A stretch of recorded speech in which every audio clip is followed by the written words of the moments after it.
Hi, it's Anthony Meisner with Land Title. I came to bring you your first to know update for Greater Metro Denver. And let's kind of dive right into this. Things are looking pretty healthy in the detached single family home market here. Average sales price is pretty similar to where it was last year, but we've been trending above where we were. The median trending about almost 1.8% above where we were this time last year at 651. So those are good signs. Now, we kind of have the opposite side of the coin in the attached market. The attached market's down about 10% on the average, 7% on the median, and we're just not selling a lot of product right now. So this is a real threat to our real estate market is the attached market. Now, if you look at it by price per square foot, it kind of reaffirms some of the same thing. That condo townhouse market down 7%. We're below where we have been for the last 3 years. It's a little bit of an extreme situation, right? Stuff we don't normally deal with. The detached single family, though, kind of trending very similar to where we were a year ago. Don't be stressed about this. I think this is a healthy sign where we're up a little bit from a month ago. We didn't quite make the numbers we made a year ago, but things are okay. And I'll show you why.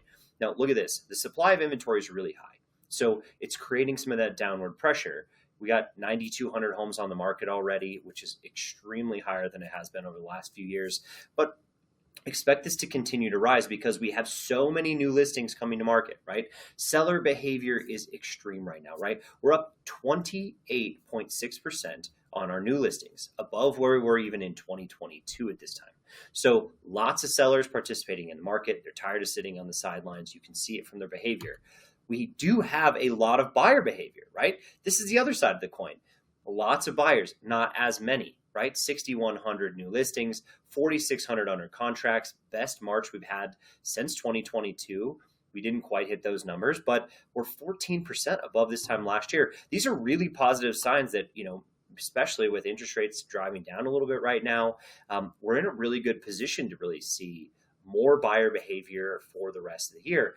The only issue being it's going to be, as a seller, it's going to be a little bit harder to sell a home.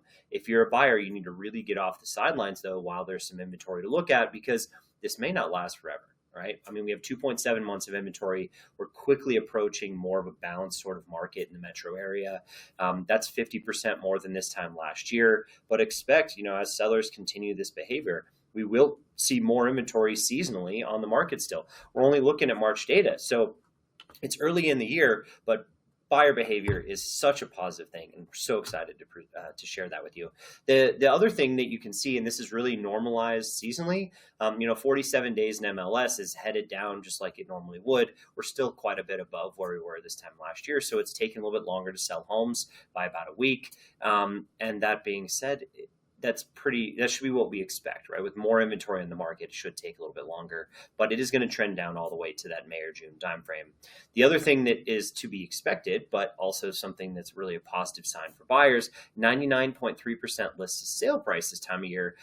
Last year we almost hit our peak about this time, but you should expect that to continue for a little while where we rise. Now, are we going to hit 100% this year? I mean, I'd highly doubt it because we just have so many sellers on the marketplace. Buyers are getting a better deal than they have in years past, and the data suggests by about 0.5%. So you have a little bit more negotiating power. And then when you look at the final stat we share, it's our showing traffic. Showing traffic being down to 7, right? 6.9.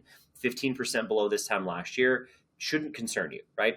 Remember that there is so much more inventory. That means there are actually more buyers looking than there were before. So yes, it's a little bit harder to sell that house, a little bit less showings per listing. But if you're getting 7 instead of 8, it's not the end of the world, right? It absolutely is okay, especially because the showings to pending is actually dropping because buyers are making decisions quicker. So they might be looking at a lot of homes, but if they're priced right and they're in the area they want, buyers are making those decisions fast. So that's a great sign as a seller as well. So it might be a little harder to drive all the showings, but you're definitely getting enough showings to go put it under contract. So if you have any other questions, you need any other localized data or information, please reach out to me. This is Anthony at Land Title. Don't forget to like and subscribe to the channel, but I'll catch you next time. Thanks.